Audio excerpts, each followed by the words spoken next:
We've given you the early round players to target. We've given you the mid round steals you need to go after.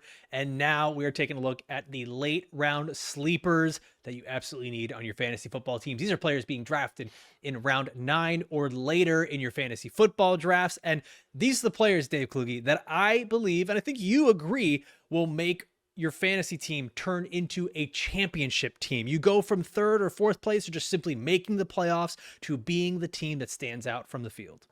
100%. And like, I am okay burning picks in this range, like guys that I might drop from my roster, guys that have no projectable volume, guys that could be very boom or bust because I'm swinging for upside here. Like, I want to build that foundation in the early rounds with guys that I can plug in weekly and get good production from. And here I'm looking for the guys with injury away contingency upside. I'm looking for rookie wide receivers with vast range of outcomes. I am swinging for the fences here. I'm not trying to lay down a bunt or hit a single. I'm looking for a home run in these rounds.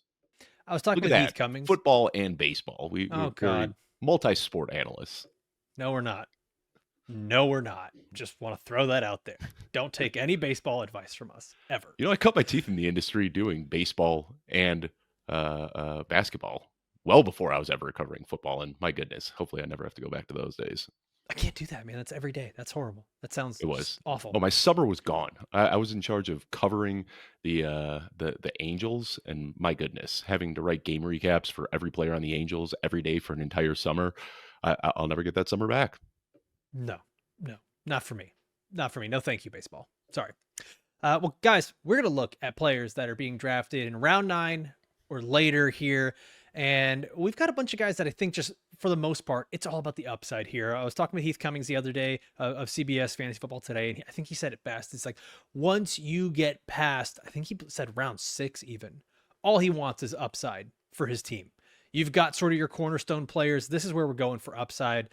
Dave, I think we're doing the same thing that we did previously as well, is that even though we say round 9, this player's ADP might be in round 10, but we're willing to take them around earlier. So why don't you kick us off here? Round 9, you're sitting here looking at the draft board. Who are you going with? Matthew Golden, and he's a guy that, ADP is in round 9. I've been taking him as early as round 7. If he's there in round 8, he is a no-brainer. If he is there at round 9, I mean, I can't click the button fast enough, but just drafted in the first round by the Packers to be the wide receiver 1 for a team desperate for a wide receiver 1. I mean, we make the joke all the time that this team has all of these wide receiver 2s in Romeo Doubs and Jaydon Reed and Dontavian Wicks, but they haven't had that guy that can really step up and making immediate impacts in camp. I came across a quick little interview clip from our friend Kevin Clark, and he asked Jordan Love a question. He said, who is the most impressive Packers newcomer? And here's a quote from Jordan Love. He said, Matthew Golden. He's going to be a stud, very aggressive hands, smooth route runner. He's got speed. And it seems like every day a new Matthew Golden highlight is hitting the timeline. I mean, this guy is doing it all. I don't pretend to be a scout at all, but you can just see how fast he's able to get in and out of his breaks. He is moving at a different speed out there. There was this really nice play last week where it was an underthrown ball from Jordan Love. Matthew Golden was able to work back to the ball, make the contested catch, break a tackle, and then after the catch, race off and get a touchdown. And he's an undersized guy, but he plays with this tenacity. And early in the scouting process, I was looking at Matthew Golden and I was looking at Isaiah Bond, and I was a little bit concerned in that Texans offense that it did take a Bond injury for Matthew Golden to really step up. But when he stepped up, he was playing great football. And that's what I keep trying to hold on to. Followed up with a very impressive combine as well. Reports out of Green Bay are that he's already beaten out Jaydon Reed to be the wide receiver playing in 2 wide receiver sets alongside Romeo Doubs. So what I'm looking at right here is all of the things that we had like wish casted about Christian Watson for the last few years. This guy that could be the wide receiver 1, has the draft capital, has blazing speed and athleticism. But I think the difference is that Matthew Golden is actually good. Like, he came from a big college and had proven production at a big college, where Christian Watson was this very raw prospect that they were hoping to mold into a wide receiver 1. Matthew Golden, they don't have to do any development. There isn't any long-term plan here. They're just going to plug him in week 1 as that guy. Yeah, I was surprised when I looked at my rankings and saw that I'm above ADP when I rank him at wide receiver 43, because I still have my concerns with Matthew Golden. I mean, the Jordan Love quote you said is, who's the best newcomer? There are no newcomers on the Packers except for these rookies. Savion So Williams. I mean, sure, like Matthew Golden better be the best newcomer out of the Yeah. first round, and the whole like He beats out Jaden Reed. Well, we've known that Jaden Reed is the slot receiver, so it's like he's beating out Dontavian Wicks, really, and then going out there with Romeo Dubs. And so I look at this where, like, I have my concerns. You mentioned the whole thing at Texas is that he really produced when Isaiah Bond went down, but then he really produced in like a very small contingent of games where that's where Mhm. it really blew up for him. So the film is good. The film is good. I want to see a player that can take that next step, dominate the targets, and be able to do it on a consistent basis. And like that's where a little bit of my apprehension is with Matthew Golden. But when I look at him and the Packers as a whole, I still think this is a player with tremendous upside because we simply just don't know who the true wide receiver one for the Packers can be in terms of target volume. Maybe it doesn't matter. Maybe it's one of those teams where wide receiver one doesn't quite matter. Everyone's going to get a share of the pie. But if it is Matthew Golden and you're doing this in round 9, I think it's well worth it. So I'm surprised. Like I'm not even that high on him, but I'm higher than consensus ADP, and so are you. And I think the risk is more than baked into the cost. I mean, ADP Right. right now, I'm not sure what it says on Football Guys. I'm looking at a different site right now It where he's the wide receiver 53. That's We've got him at crazy. wide receiver 45. All right, yeah. So I think that probably makes a It's little also bit in your more show sheet. sense. Yeah, I've got him at wide receiver 40, so a little bit above there. But again, like I said, with these mid round picks, if you miss on them, it's not the end of the world. I mean, Yeah. you've already filled out your lineup. You're ideally drafting Matthew Golden as like your wide receiver 4. Hopefully putting him on your bench and see what he could become. But the other thing is that Jordan Love getting some rave reviews out of Green Bay this year. I mean, we made the Yeah. joke about like him being next up after Brett Favre and Aaron Rodgers, but it's looking like that could actually be fulfilling that destiny. I mean, like they're just talking about him just taking full command of the team. The media loves him, the teammates love him. He's just been dropping dimes nonstop in training camp. So last year, there was the injury, and maybe that played a bigger factor into his play than we realized because reports right now are that he just looks spectacular. Yeah, and that's a perfect segue into the guy that I want to talk about, which is Tucker Kraft, tight end for the Green Bay Packers. And a lot of this is a lot of the same things you just mentioned there with Jordan Love, is he's a player that was injured last year, and that really changed the way that the Packers had to run their offense. They dropped from being one of the teams that was near the middle of the NFL in terms of passing play percentage, all the way down to 30th in pass rate. Like they just were not passing the ball as much as they truly wanted to. Remember, Jordan Love is 1 year removed from being a top 5 fantasy quarterbacks. Like that potential is still there. Granted, it's a different landscape of this team, and having Josh Jacobs on the team does change things. But I have to imagine this is going to be a team that wants to commit to the pass, be better at it, and with a healthy Jordan Love, I think they'll be much better at it. And so that's why I like Tucker Kraft here. And we talk about the ambiguous receiver room. Dave, I've got Tucker Kraft as my tight end 9. You've got him at tight end 8. Consensus ADP has him at tight end 11. I mean, I don't get it, because this is a guy that last year was tight end 8 in fantasy points while recovering from a torn pectoral muscle. So now he's healthy. Now you have a healthy Jordan Love. You still don't have a top tier wide receiver that's coming in taking up all the volume. I don't see why we're still drafting Tucker Kraft so late. He was hyper efficient even with low volume. I know it was just 70 targets, and I think that's probably the thing that people look at and say he never truly got the volume. He was 18th amongst tight ends in terms of volume. But what I love here is what he's able to do when he has the ball in his hand. And I'm going to quote one of our guys here at Football Guys, Mike Cash, who on Twitter wrote this. Tucker Kraft has the most yards after catch per reception amongst tight ends last year and forced twice as many missed tackles as George Kittle. So if you're telling me that I can get a discount George Kittle here all the way in the 9th round for my fantasy team, and I get to wait on tight end, I don't have to use an early pick on it, I think that just adds to the value of taking Tucker Kraft at this point. We don't want to rely on touchdowns solely, but he does have that upside where he had 7 last year on a team that didn't pass the ball a whole heck of a lot. He's at the peak production age, 25 years old for a tight end. Teams do course correct, and I really like the value here of getting a guy who can be a top tight end in the 9th round. Yeah, he's he's been my most drafted tight end so far, behind only Chikakakwo, who's just like a super, like we're talking like a round 18 dart throw that costs almost And nothing. are But you talking? You're talking more in like best ball, right? right, yeah, but Okay. I've done a lot of high stakes and redraft leagues already at this point, and I'm Okay. targeting him in those as well. Just a really good player, and the efficiency is what you talked about. Mike's tweet there, the most yards after contact per attempt. I love that. We've also talked earlier in the offseason about him having this like potentially sneaky value as the tush push quarterback. They did that 5 times last year. I looked at all of them, and they always do it from the same kind of way where he's lined up as the inline tight end, and then they send him in motion after Jordan Love drops back and he takes the snap for the tush push. So, I mean, it really doesn't take a lot when you're looking like outside of the top handful of tight ends. When you're looking at that, tight end 5 to tight end 20 area, all of those guys are separated by like a point per game. So if you can just tack on an extra like 3 or 4 rushing touchdowns to what Tucker Kraft is doing, that could be the difference between being like a middling tight end 2 and a high end tight end 1. It's just so tight already that you don't need to change the numbers that much to get him there. The one thing, and again, like I'm very bullish. I've got him as my tight end 8. Going Yep. through training camp reports, there has been a lot of good buzz around Luke Musgrave. And if you remember, both of these guys were drafted in the same draft. They actually took Luke Musgrave before they took Tucker Kraft, and he's Right. dealt with some injuries through his first couple of years, but they said that he's healthy and he's looking good in camp. So definitely something to keep an eye on, because I'm sure they would love to get a return on that investment for Luke Musgrave. But I think that when you look at the athleticism and the proven production, I'm not arguing to push Luke Musgrave ahead of Tucker Kraft by any means. But, definitely something to pay attention to as camp continues.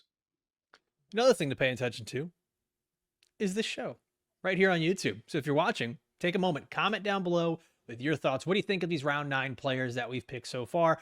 Let us know with players we talk about later, round 10, 11, 12. What do you think of them? Are there guys that you want us to talk about? You have questions, players you're thinking about drafting, players that you just like more than the consensus, or maybe you dislike the players we pick here. Let us know in the comments down below. If you're watching, take a sec to like this video. Make sure you're subscribed to the channel because we are ramping up the content for you guys. We are going to have shows 3 times a week in season. And as we're leading up to the NFL season, we're going to be having plenty of shows as you are getting prepared for your fantasy draft. So make sure you're here on YouTube, or if you're listening on Apple or Spotify, take a moment to leave a 5-star review. It helps us so much in terms of visibility, in terms of traction of getting this show to be bigger, better. We can have more resources to bring you guys better information. So we appreciate it a whole bunch. Dave, let's go to round 10 here. We've got 2 more players. Kick us off with your round 10 player that you want to pick.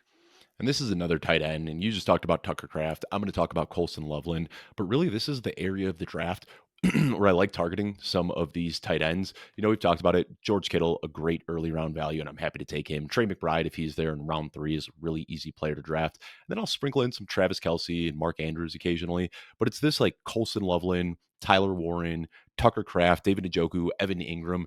This is where I'm really trying to walk away with some tight ends, because I feel like the value is just so good here. And Colston Loveland is a guy that I was a little bit lower on early in the offseason. You got to remember he had that shoulder surgery before the NFL draft, got drafted, missed all of rookie OTAs or rookie minicamp, missed all of OTAs. And there was some concern that he wasn't out there immediately when training camp opened up for the Bears either. So there was some pause, because we know how hard it is for rookies to get up to NFL speed if they miss the preseason, especially at tight end, where it's a really tough learning curve. But all of the reports out of Chicago are that this guy is just going to make an immediate impact. And funny enough, we don't talk about preseason depth charts too much. I don't really care about them, but there was an interesting tidbit in the Bears depth chart, is that they put their depth chart out in 12 personnel.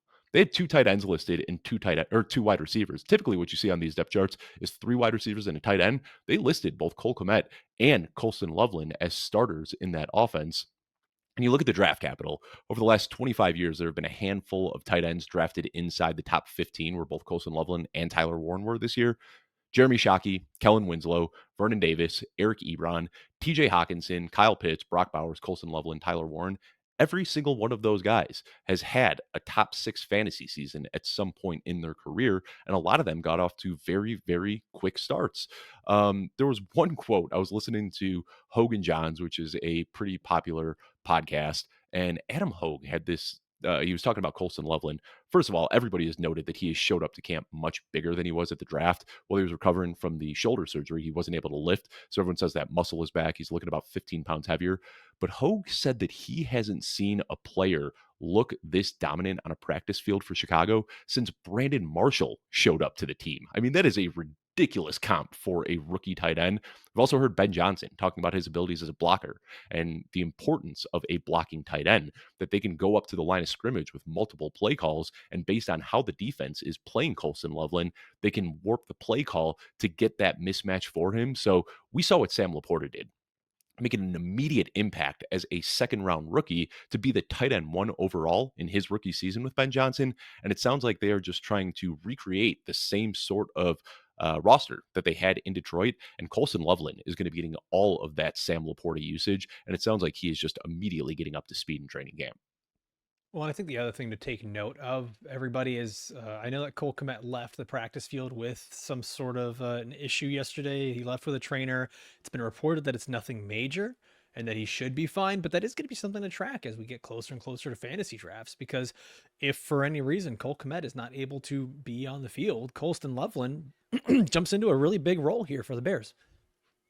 On top of that, last year, if you look at Detroit, they ran 2 tight end sets at about 38% of their snaps last year, and that was with Brock Wright as the tight end 2 Right. there. Yeah, yeah. I'm going to say that Cole Kmet is better than Brock Wright, and Colston Loveland, if we're looking at the prospect profile, should be better than Sam Laporta. Let's just say that Sam Laporta and Colston Loveland are a wash. They've got a much better tight end too. So if they're running a 38% clip of 2 tight end sets with the duo that they had in Detroit, I'd imagine that's going to be closer to 45% here in Chicago. So Colston Loveland is going to be on the field a ton. They've talked about his versatility too, able to play out of the slot and things of that nature. But I still think Cole Kmet is going to be out there for close to half the snaps. So it definitely sounds like they want to lean into this 12 personnel and a lot of 2 tight end sets. You worried at all about Caleb? All the ups and downs and the news and the media and the craziness. You worried about this?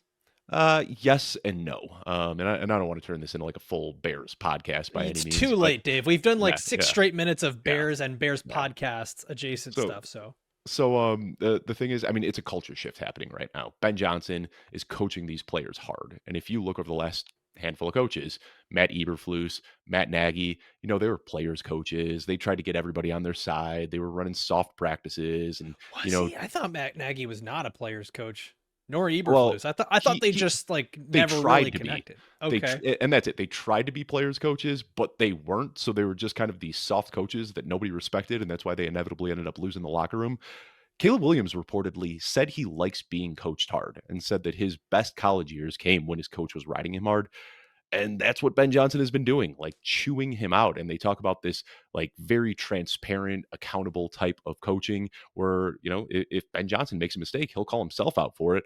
But with that, he will also call out players for making a mistake. And the Yeah. first day of training camp, he called a play call in. Caleb Williams misspoke when giving the play call to the offense. They lined up incorrectly. He pulled the entire first team offense off the field, chewed Caleb Williams out, and let the twos actually get the reps on the first day of training camp. So I think that it's just a culture shift that is kind of scaring everybody away because we haven't seen something like this since Lovie Smith. So year one, it's a tough schedule. I think the Bears are probably going to win between like 4 and 7 games this year just because of how hard the schedule is. But Ben Johnson, Ryan Poles, Caleb Williams, all under contract through 2028. And they've talked a lot about how it took a few years to really build what they had in Detroit. So I don't think that there's any expectations that this team is going to be like a Super Bowl contender this year. But I think they are taking more of a long-term approach. And really, they haven't brought a single coach back from last year either. They are treating Caleb Williams like a rookie. They said they want him to forget everything that he thought he learned last year and basically just starting his development from the ground floor. All right. We'll see you next week on the Football Guys Chicago Bears podcast featuring Dave Kluge. Yeah, we got a lot of Bears stuff in there, but I mean, it's good information. It's good to know, especially because I think there's so many questions about each of these last 2 teams we've talked about, the Packers, the Bears. I think the Bears most notably. I think that's going to be one of those teams. There's a few out there. I think it's the Bears, the Cowboys, the Dolphins, the Vikings. I think those are going to be 4 teams that will likely shape fantasy football this year. So I'm very curious to see how that ends up going. Next player that I want to talk about here in round 10, quarterback. We can finally pick up a quarterback. Late round quarterback is still very much alive. and I'm going with Drake Maye from the New England Patriots. And I have been comfortable drafting Drake Maye a little bit earlier. I know that I've seen his ADP be in the 11th round in the draft that I keep referencing, the Flex League draft that I did last weekend. I was able to pick him up in the 14th round and get Caleb Williams in the 13th round. Like, I got to wait a long time on quarterbacks. So you can always adjust that based on what your league is doing here. But right now, Dave, I've got him as quarterback 12. You've got him at quarterback 14. We are both ahead of consensus on this because ADP has him at quarterback 17 coming off the draft boards. And I don't get it because we've seen that late round quarterbacks can be extremely valuable. Over 40% of the top 12 quarterbacks last year were drafted in round 9 or later. This is where we want to be taking these guys, and I'm willing to do it right here at round 10. The Patriots improve their entire ecosystem around Drake Maye. They bring in a bunch of new offensive linemen. They bring in a bunch of new pass catching weapons. Stephon Diggs apparently looks great. Kyle Williams looks great. Trevion Henderson looks like a special difference maker. Those are the exact quotes coming from camp. This is what we want to see around a guy who last year was doing it all essentially alone with one of the worst offensive lines, if not the worst offensive line in the league. And he had to scramble for his life consistently. He was averaging more rushing yards per game than Josh Allen. He had the highest yards per carry amongst quarterbacks with at least 8 starts. The big problem was that the offense was just terrible. Drake Maye couldn't get the touchdowns that he needed. He ended up with 2 rushing touchdowns, and the passing game just simply wasn't there. The team was rarely ever in scoring position. And it's just, Dave, we kind of see what the floor is if we're being honest. And I always like that because we can see in a rookie season where everything goes wrong, the team around him is bad. The coaching staff is bad. He was still quarterback 14 in points per game as a starter, as a rookie, with no weapons, with no offensive line. And I don't understand why he's being drafted as the quarterback 17. I just don't get it. Even under horrible circumstances, he was a top 12 fantasy quarterback in 40% of his starts. He was a top 16 fantasy quarterback in 80% of his starts. And people simply just aren't drafting him at his floor. They're drafting him below his floor. This is a guy that can absolutely, based on rushing alone, be a player that's a top 8 quarterback. And I just don't think we're drafting him as such.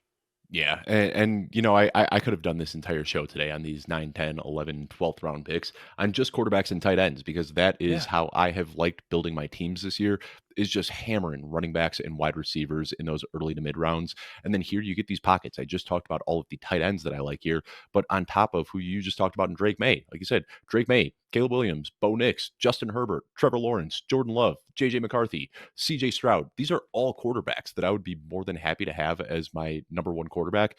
And what you see so often is people are going through their draft and they say, okay, yeah, I've got my 3 wide receivers. I've got my 2 running backs. I've got my flex. Now it's time to draft my quarterback and draft my tight end. When really you should just be filling up your bench with even more running backs and more wide receivers before you're even looking to fill that quarterback and tight end spot because both positions are so deep this year. So, yeah, I mean, it is not uncommon for me to go just wide receivers and running backs with my first 10 picks. And then once I get into round 11, start looking at some of these really valuable and just guys that are suppressed in cost at the tight end and quarterback position.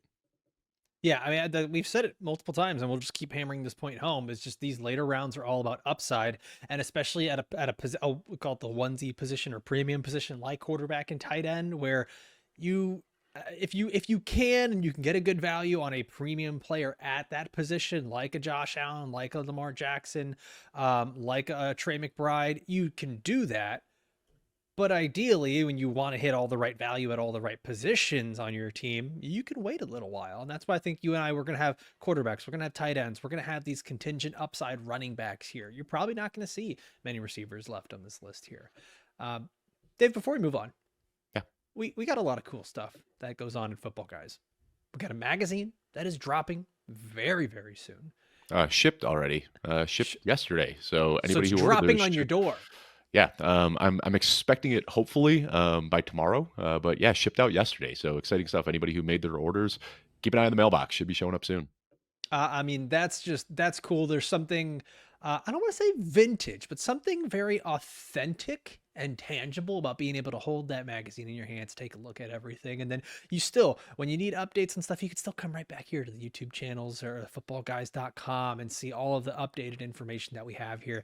But the big thing that we've got right now for you guys is the Football Guys Bowl. Last season, we had our inaugural Football Guys Bowl. It was a fantastic event, something that we were able to do throughout the year. It's our mega league tournament exclusively for Football Guys premium subscribers. These are the Pro, Elite, Hall of Fame, and GOAT tier subscribers. And by the way, that Pro subscription is just $3.99 a month.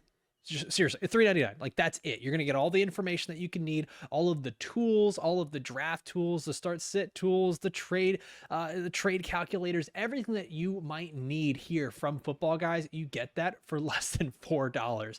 And when you do that and you upgrade to becoming a premium subscriber, you get to secure your spot in the 2025 Football Guys Bowl. And like I mentioned, you get access to all those great tools and in-season support. So once you do that, you go ahead, you check the link that we've got down below here on the episode on YouTube or Apple or Spotify, wherever you're at, and you'll be able to not only get the benefit of being a Football Guys Pro subscriber, but you'll be able to enter the Football Guys Bowl, where you get the bragging rights over everyone. We have prizes. We also, last year, brought on the Football Guys Bowl winner onto the show so they can talk about their team and talk about how they ended up winning the league. And it's just a ton of fun to get to do that at the end of the season and reminisce and just have some fun. So make And now sure he's in our staffer league too. That's the other yep, big prize is that you get to play in a league with me and that's Alfredo right. and Sigmund Bloom and Joe Forgot about Bryan that. and the a lot of the heavy hitters over here at Football Guys. It's a very fun league. Yeah, man, tons of fun. If honestly, if you love fantasy football as much as we do, this is a great opportunity. So make sure you are subscribed as a Football Guys premium subscriber. All right, Dave, let's go to round 11, where, shocker, we are going with some upside running backs here. Absolutely, yeah, and like I said, I didn't want to make this show just all quarterbacks, and oftentimes I am drafting Caleb Williams and Justin Herbert and those quarterbacks that I mentioned in this round, but I wanted to think about some other guys. We love running backs that have contingent injury away upside. But what's even better than a guy with elite contingency upside is a guy that also has a little bit of standalone value, and I think that we could get that this year from Tyjae Spears. All the word we've heard out of Tennessee is that they want to have more of a balanced approach. We saw last year Tony Pollard very much so ran away with the job, but he started to wear down as the season progressed. And in the one game that he actually had to miss with an injury, Tyjae Spears stepped in and had 24 opportunities and 103 yards. Pollard is now 28 years old. And Tyjae Spears just turned 24. I mean, we are still looking at a very, very young player. Played his rookie season at age 22. Still a guy who can just get better as time goes on. I just want to bet on the young guy in a backfield that looks a little bit murky like this.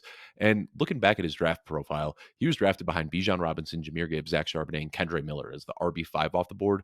He did that without an ACL. I think had this guy had a clear bill of health, he would have been the RB3 behind Bijan and Gibbs, but got a little bit of an injury discount there, and he has stayed healthy since coming into the league. A little bit undersized, but just elite burst. He can rip off big plays. First year in the league, he was buried behind Derrick Henry. So it's pretty understandable that he wasn't able to get much done. And then kind of the vibes out of Tennessee were that year two, he was kind of pounding his chest a little bit, felt like he was the guy. And then Tony Pollard showed up, and it sounded like his effort was waning a little bit in training camp. And that's why they leaned on Tony Pollard. So the hope is now going into year three that he has that edge back a little bit, that he's playing a little bit harder. This just comes down to me wanting to bet on a young talented player. If he's able to get 40% of the touches here and just proves to be a more explosive player than Tony Pollard, we can see him pull away with the lead role as the season progresses. But really what you're doing here is drafting this guy and in an opportunity that Tony Pollard has to miss any time or whatever could possibly happen there. If he does miss time, Tyjae Spears is a guy that you can plug in, expect 20 plus touches from, and just makes for an easy RB2 in any build that you're looking at. Yeah, I think that's going to be the idea here, is just continue to look at these running backs with the contingent upside. I'm a big Tyjae Spears fan. Loved him coming out of Tulane. I remember a lot of people were concerned that he doesn't have any ACLs or, okay. That's a He's been reasonable concern. That's It a is. reasonable concern. It is. Yeah, But you the don't running have a backs are ligament not here holding your for a knee long together. time. They're not here Right, for a right. long time. They're here for a good time. And if dude's doing it in college, it's not like he walks onto an NFL practice field and just evaporates into dust. Like Right. the player can keep going. Will they have longevity? Maybe not. But we're looking at these guys in 1 to 2 year windows anyways. Even for you dynasty players, at most you're looking at a 3 year window. And Tyjae Spears has more than surpassed that at this point. He's going into what year? This is year Year 4 3. now, right? Year Oh, 3. year 3. Okay, Yeah. year Yeah. 3. I think my only pushback here will be, how valuable can the role be for a guy who is a little bit smaller, who is on a bad offense. I don't know that he'll get 20 touches per game if Tony Pollard goes down. I think they probably try to mix in someone else that's a bit more of a bruiser, but I do see absolutely the contingent upside where he is and should be ranked well ahead of his consensus ADP at running back 41. Dave, you've got him at running back 38. I've got him at 39. We're both higher than consensus ADP, but I can absolutely see the argument where he should be in the top 35 amongst running backs. So it's like right there on that fringe of the top 32. So yeah, I fully get that one. I get what you're saying, but have you looked at the depth chart? I mean, it's Khalil Mullins, who I don't Yeah, think we right have now he's the any faith RB3 for. there. Yeah, and Yeah. Julius Chestnut. So I mean, like last No, year, I get it. yeah, I think last year, and it was granted one game sample, but we saw 24 opportunities in the one game that Tony Pollard missed, and he was very much so a workhorse at Tulane. So I would be concerned, like Opportunities or if touches? opportunities. Okay. He had 23 touches, 24 opportunities. He had one target that he didn't catch in Okay. that game. But Easy. Got it. I think like if Tony Pollard goes down in the preseason, then it might be a different discussion where they want to add Sure. another guy because they don't want to put 300 touches on Tyjae Spears. But I think if it's a small injury where it's 2, 3, 4 weeks or something like that, and that's what you're looking at that upside, I think they have no qualms about riding Tyjae Spears for a month at a time if they need to. Oh yeah, and this is like, don't hear what I'm not saying either. Like, this is a player that is extremely talented, and if given the opportunity to get that many touches, I'm all in. Like, he becomes a must-start player in that week. Also, cue the comments, Zach Moss to the Tennessee Titans, because that's Oh, what I don't think everyone's been Zach doing. Moss can play. I know. I'm I've saying seen cue that. the comments. Like, everyone just insert Zach Moss to any one of the 32 teams. That's all I've been seeing the Yeah, last week. it was really weird because like we got word on Joe Mixon the same day that we got word Yeah, on everyone. Zach Moss, and everybody was just like, "Oh, the Texans should sign Zach Moss." And I'm like, Perfect fit. well, "Why do you think the Bengals just released him? Like this is a neck injury. Like it's really weird that I don't know. I don't know. Sometimes I get confused by the logic of some people. One man's trash is another man's trash, Dave. That's how it goes, right? Yeah, That's Chris the saying. Carson is still out there too. Maybe somebody will sign him. Oh, well, now you made it. Now you made it personal. Sorry, Isn't took he it too far. He's been retired for years, man. That's what I'm saying. Chris, Like a neck Chris Carson injury. is doing the 50 Cent meme. He's like, why you say F me for? Like, I'm but sitting around. same thing. Like Chris Carson, season-ending neck injury, and then gets released the year after, and that was the end of the road for him. I think we're probably looking at a similar Yeah. trajectory for Zach Moss, unfortunately. Yeah, it turns out running backs need their necks. Yeah. Yeah. Seems important. Seems a little important. All right, next guy I'm going to talk about here, and I am going to acknowledge that I am way above consensus ranks. I am way above consensus ADP. And Dave, I'm way ahead of you on this guy here in terms of rankings, and I want to talk about that. Jaydon Blue, running back for the Dallas Cowboys. I've got him ranked as my running back 35. Dave, you got him ranked as your running back 51. So we're going to get into that in just a moment. Consensus ADP has it somewhere in between us at running back 43, but that has been moving up as we continue to get closer and closer to the season. And I don't know about you, but I've been listening and watching all these training camp reports coming out of Dallas. They do seem to be changing ever so often. That, Javonte Williams looks terrible, and then you see, Javonte Williams has a little bit of that burst back, and then I'll hear Miles Sanders is looking like the starter, and then I'm hearing Miles Sanders is just sort of a veteran presence that may not make the team. The one thing I've heard throughout all of training camp has been that Jaydon Blue is the most explosive running back on the team. And that's the thing I want to keep hearing. I think that things got way blown out of proportion when one guy who was a staff member of the Cowboys over 10 years ago, who now does radio or podcasts, said people inside the building believe that Jaydon Blue's lazy. None of that has been true. None of that has been true. And if anything, Jaydon Blue has mentioned that it has fueled him to work even harder as a rookie. And right now, he's been running with the first team offense. And this is a team that right now they fit the skill set for Jaydon Blue. It's a match made in heaven given what they are trying to do. This is a team that's built to pass the ball. I know a lot of people believe that they might be running the ball. The Cowboys were not a running team under Brian Schottenheimer as an offensive coordinator last season, and that was with a 1,000-yard rusher in Rico Dowdle. They were 27th in rushing play percentage. So now you go to a team that has added George Pickens, given a contract extension to Jake Ferguson, and their highest drafted running back, their most explosive running back, is a guy who's great on passing downs. He's a good pass blocker. He's an excellent receiver, a guy who's catching the ball downfield. This is a team that is built to pass the ball, and Brian Schottenheimer has been one of these guys that over his career as a coach, he has been willing to move away from inefficient running backs and put the ball in the hands of oftentimes day three guys that were just drafted, young guys, or guys that are going into their second year. Dave, I can't believe it, but we're getting two Chris Carson references today because Chris Carson was another guy he did that for. Tony Pollard. Oh my God, two Tony Pollard references, and Rico Dowdle.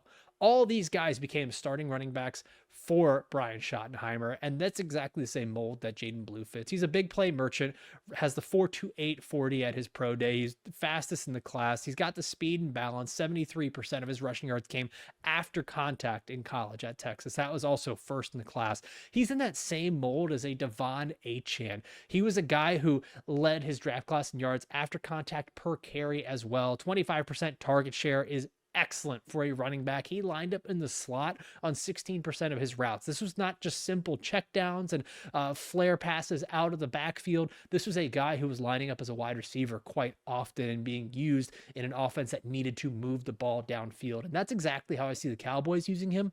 Especially now, they've got an injury to Guyton, their tackle. I don't see this as a team that wants to necessarily establish the run. Also, if they don't have Micah Parsons on this roster either, that defense is going to be a lot worse. So this is a team, if they want to keep up with the rest of the NFL and have some sort of success, they're going to be passing the ball. All signs indicate that they will be, and that Jaydon Blue could be the explosive running back that I'm willing to take around early, Dave.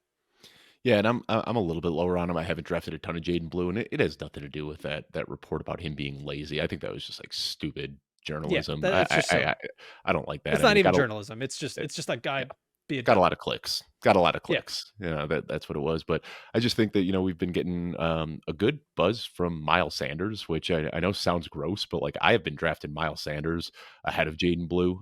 Just I think he got shell shocked a little bit going from the best offensive line and best rushing ecosystem in the NFL in Philadelphia to, at that point, what was the worst offensive line in football. That was before Carolina had really rebuilt it. And I think there was just shell shock having to go from like what he had in Philadelphia to what he had to deal with in Carolina. But he started looking better last year before he got injured. So I'm still holding it down for Miles Sanders, which I know feels kind of gross. We also got word yesterday in the joint practice with Los Angeles that Javonte Williams was getting all of the reps with the ones. So I think Jaden Blue, he's a spark plug. Can't deny that.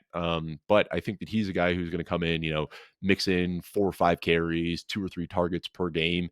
And on the games that he's able to rip off a big play, I think it's going to be awesome because he can score 80-yard touchdowns. And I don't think Miles Sanders and Javonte Williams have that in their bag. I just worry about the usage here. Being a smaller guy, having 2 established vets ahead of him, I just worry that he's going to kind of be in this satellite role this rookie season. That's the thing is like they're at least from reports like they're not necessarily ahead of him. He's still going in there and getting first team reps. I just have a hard time. I have a hard time putting faith in Javonte Williams or Miles Sanders, two guys that are effectively past their prime in terms of production. Javonte Williams had every opportunity last year, and I don't necessarily see it this year. If you've watched the stuff in camp, like he just doesn't look explosive. And the reports just feel like they're ever changing. One day it's Javonte Williams was the guy today. The next day it was Miles Sanders. And then I've seen the reports that Javonte Williams has lost a step and he's not the same guy. Miles Sanders is the quote veteran presence in the room. I've never seen a guy be the quote veteran presence and be like, we're going to lean on him going through the season as our playmaker. It's like, that's like the backup quarterback that's there to just make sure the young guy does well. So if we're going to like, for me, if we're going to preach upside, this is going to be where we differ. I don't see the upside with those other two players. I do see the upside with an explosive player like Blue, who's going to get used in the passing game a ton. Yeah, I So mean, like that's where I think Javonte we'll differ. Williams, I think is very much so a mirage. I think he could earn some early down role. Right. And yeah, but he's a guy I haven't drafted a single share No. of Javonte Williams. Miles Sanders just so happens to be the cheapest in the backfield, and I think that's probably Mm, why I'm targeting him. that's it. Yeah. People are paying up for Jaden Blue in round 10, 11, 12. I can get Miles Sanders in round 16. And I think that, nobody knows how this backfield is going to shake out. I don't Sure. want to invest anything outside of like a final round pick in Miles Sanders. And Miles Sanders, I still, like I said, holding the torch for him because I think that he is a better running back than the last year and a half that we saw in Carolina would lead us to believe.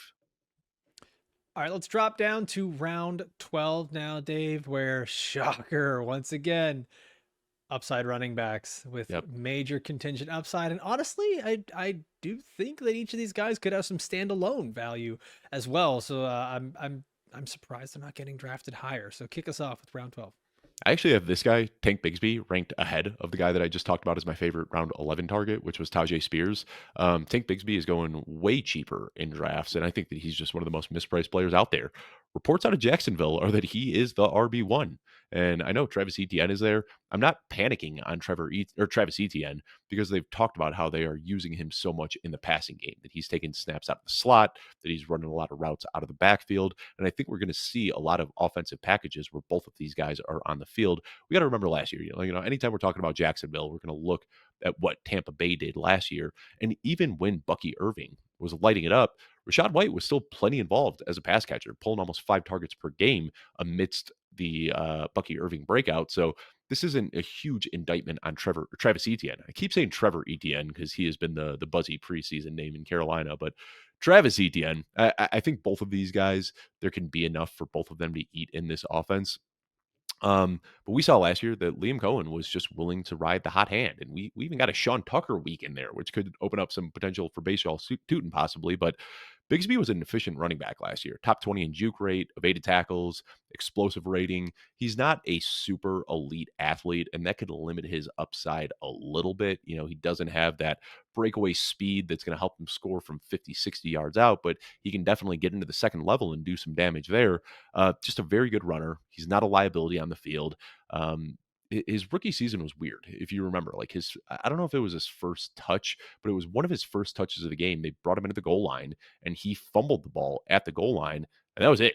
Doug Peterson was just like completely done with him. But last year, he got a little bit more run and he looked good in those opportunities. So I think it's one of those, a really buzzy Debbie name, a really buzzy dynasty name, very much so face planted as a rookie, but started to put it together last year. And I wouldn't be surprised to see his role grow a little bit this year. But again, the contingent upside, of course, if Travis Etienne gets traded or injured, then we're looking at Tank Bigsby as a top 24 guy. But I think even with ETN there, he's still going to get enough work to be usable. Yeah, I think there's definitely some value with Tank Bigsby. He's one of those guys like I haven't really liked the Bigsby profile coming out of Auburn. Like I wasn't a huge fan of the film. I expected him to either be one of those players that uses his size to run over people or uses his athleticism to run by people, and I didn't quite ever see him do either one. And what's interesting is that he hasn't really been much of a pass catching guy in the NFL because he's not a great pass blocker and he doesn't always have the best hands. But at Auburn, he was catching a ton of passes. He actually 62 led, catches. yeah, like he led the Over his team career in there. Yeah. receptions, but it's just like that hasn't translated to the NFL. Now, I think the Bashaw Tootin hype has really been extinguished as we've gotten closer to the year, and I mean he is definitively the third running back on the roster, and that's another guy who I think just does have deficiencies as well. I think this is a backfield filled with players that have deficiencies that it might end up just being the luck of the draw of who stays healthy, who ends up being hot that game. And I think that's going to be probably one of the more annoying backfields in all of fantasy football. So I'm not going to push back hard here on Tank Bigsby being a guy to look at in round 12. I have him ranked ahead of consensus ADP as well. He's at running back 44 in ADP. I've got him at running back 41. I'm probably not going to be as high as you are on Tank Bigsby because I do think Travis Etienne is just the better player and presents the more upside, but I totally get that where we're at here in terms of where you can draft him based on ADP. Yeah, I want to be shocked, since you brought up Bashaw Tootin. I want to be shocked if your boy LaQuinn Allen ends up jumping ahead Oh, of daddy. Bashaw Tootin. He's Oh, he's man. he's been getting some pretty good buzz, and Tootin obviously has not. And Tootin was drafted a couple of rounds earlier, but they're both day 3 running backs. I mean, it's not like there's a huge difference between what a round 4 guy and Round I think 7. round Yeah. 7. Yeah, I mean, at the end of the day, they're both day 3 guys. So LaQuinn Allen definitely, I've drafted more of him in round 18 at the very end of my drafts than I have paying up for Bashaw Tootin wherever he's going in like round 10. He's just been the easiest landmine for me to avoid. That becomes a really interesting one, and I'm not gonna like bombard this show with LaQuint Allen stuff. If you're in Dynasty, and you have taxi spots, whatever, deep benches, it might even just be a name to like consider in very very deep fantasy leagues. But he's one of the only guys on this roster that truly has a passing down skill set where he's just a good pass Like blocker and he ETN. can run out of this.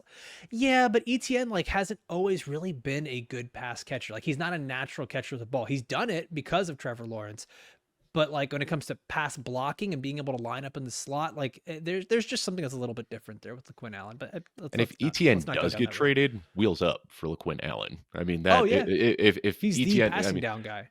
exactly, yeah. So that would be the one where like I could see it right now, where like if Wheels up we're for Tank we're too. galaxy braining so much, but yeah, like Oh yeah, if Trevor we're ETN, I validating the keep saying fourth Trevor, string. We're right? validating the fourth string running back here With an because imaginary of trade. yeah, because of his pass blocking ability. But Got it. I can tell you right now, like if Travis Etienne gets traded, there are going to be a million like Bashaw Tootin season tweets when the reality is like that would to me signal that they feel pretty good about LaQuinn Allen. Yeah. All right, last guy on here we want to talk about. And Dave, you and I both like this player way more than consensus ADP, and I feel like I have repeated that numerous times here today. It's Ray Davis, running back for the Buffalo Bills. And ADP has him at running back 49. And I just feel like that's something that just has not caught up. And a lot of that is going to be contingent on the James Cook news that we hear. Is he still, standing on business and not showing up to participate in camp? How long could this go through? I think that a lot of this is going to change because of Hard Knocks as well. With the Buffalo Bills being on Hard Knocks, that is something that a lot of people are going to be taking note of. If there's even one episode where Ray Davis gets some shine, which he absolutely will. I haven't even seen the first episode yet, but I'm sure he will with James Cook not being there. This ADP is going to get a massive bump, the same way it does every single year with the way Hard Knocks works. But Dave, you've got him at running back 39. I've got him at running back 40. We're both big fans of Ray Davis. He's another one of these guys that I liked coming out of college because of the 3-down skill set. A lot of the dynasty folks out there were not fans because he was a bit older, but there was just a ton of context that needed to be put into his career. He was one of these guys that's like a fifth-year senior at running back, not typically seen. He goes into Buffalo last year, and we saw him work on all 3 downs when it was needed. He's a good receiver. He's a good pass blocker. He's a hell of a runner. In that one game where James Cook wasn't available, he got 85% of the opportunities at the running back spot. And this is a 152 guy. yards in that game. I mean, didn't score a Yeah, touchdown, unfortunately, but 152 yards in your most first NFL scrimmage start. yards. Not bad. Yeah, Not bad. most scrimmage yards by a rookie, by the way, last season, Ray Mhm. Davis. Like Yeah. this is a dude that has serious upside on an offense that has tremendous upside. It's being projected by Las Vegas sports books that this will be the offense that scores the most implied points on the season. And so when you give this guy any type of opportunity, a player who was one of the best running backs in yards after carry yards after contact per attempt, he just doesn't go down easy. Like this is a player who statistically looks good, on film looks good. He meets every single need that the Bills might have. I think that where you start to have to give yourself the narrative is what happens if James Cook comes back.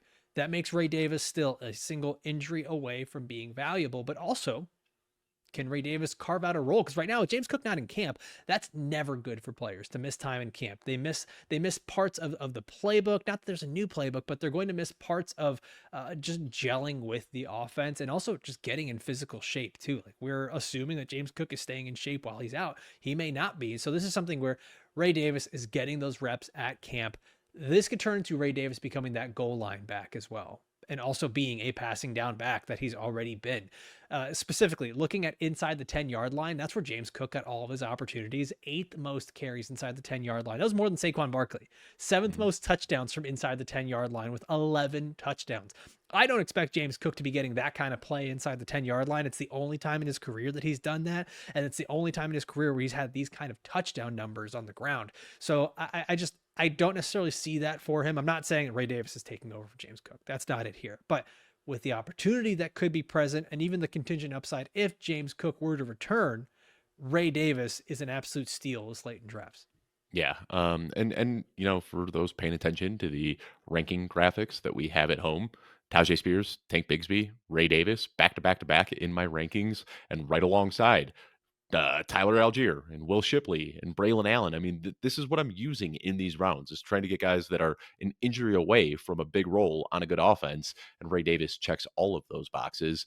I do wonder now with the news of the Kyron Williams extension, if that does give a little bit of leverage back to Buffalo in these negotiations, Yeah. because James Cook was using Saquon Barkley and Derrick Henry contracts as his baseline, saying this is the Not money I want. exactly. You wonder if they're going to point over to the Rams and say, hey, Kyron Williams money, will you take that? And wonder if that asking price from $15 million a year now comes down to $11 million a year. But whether he's, James Cook contract issues aside, the opportunity, if it's there for Ray Davis, a tweaked ankle or whatever it is, that you're looking at a guy that's going to see 20 plus touches and has upside to score 150 yards and 2 touchdowns in any given week. So upside through the roof. Ray Davis, such a good player and can be a 3 down back if the opportunity arises. Yeah, and I'll say this too, like coaches are human. They like to remember who was there in the trenches working with them through camp. Players remember that stuff too. And I know that everyone also like they want the players to get paid.